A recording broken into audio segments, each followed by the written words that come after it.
If Athena tilts her head as she considers this mortal in her domain, Pentakes is sure that her eyes, lapis lazuli blue in daylight, are now their true colour, the steel grey of the Athenian sky just before dawn.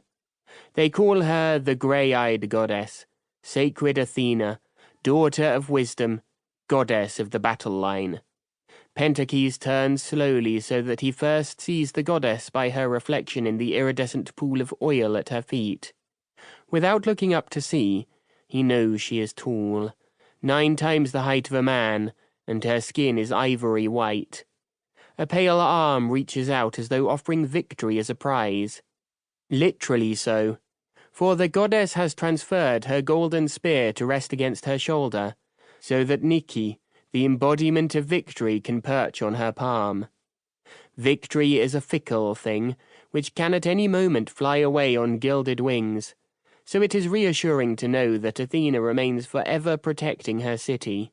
Like any respectable Athenian woman, the goddess wears a peplos, a garment that hangs from the shoulder and is girdled at the waist before it falls elegantly to her ankles. A commoner's peplos is plain, unbleached wool. An aristocratic lady might flaunt a peplos of purple linen. Only Athena, favourite of Zeus and companion of heroes, wears a peplos of pure gold. Pentakes steps back, the better to see the face of his goddess. She looks unusually serious tonight. Is she thinking of that day half a lifetime ago, when she was brought to life by the hand of a genius? The divine Athena was born from the head of Zeus, but the body she now inhabits, the awe-inspiring statue in this temple, made specially to house her, was made by Phidias, the greatest sculptor not just of this, but, in the highly biased opinion of Pentakes, any other age. The statues of Phidias are the most perfect of their kind that has ever been seen. Cicero, De Orator.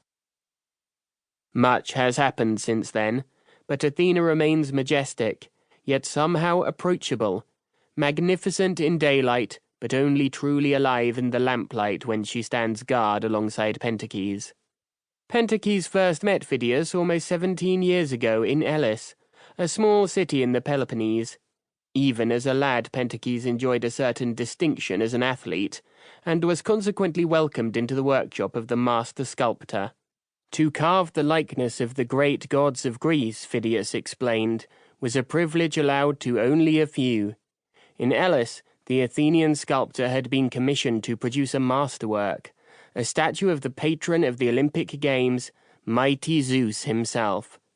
At this time, the city of Elis was in charge of organizing the Olympics. Pentakes remembers Phidias striding back and forth in a dusty workshop littered with samples of marble, ivory, and rare cedarwood. Forgetting his young visitor, Phidias mutters to himself, "At the moment he passes judgment on a matter of grave importance.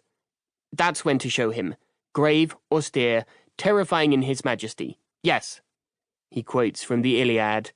The son of Kronos speaks, dipping his head and dark brow, and the anointed hair of the great god falls back from his divine head as Olympus is shaken. That's it. Homer had it right. He will be sitting on his throne, and I shall make him as I did Athena, splendid in gold and ivory. On his head a crown. No, a garland. I shall make the garland as if of shoots of the olive tree, because Athena, goddess of the olive, came from those very brows on which the garland rests. To the Olympic champions goes the victory, so I shall show him also holding Nike. Athena won't mind, I hope. In the other hand of Zeus, a scepter. I'll push the committee for funds to encrust the scepter with every kind of jewel. Atop the scepter, well, it must be an eagle. Gold. The robe must be gold, embroidered with figures of animals and flowers. Lilies, I think. Lilies carve well. Lilies carved well indeed.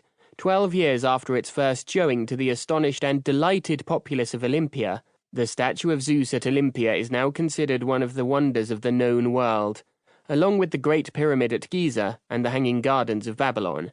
Yet the people of Elis owe their masterpiece to Athens, not to the greatness of Athens, but to Athens at its worst, with its petty jealousy, backstabbing and rabble-rousing politicians.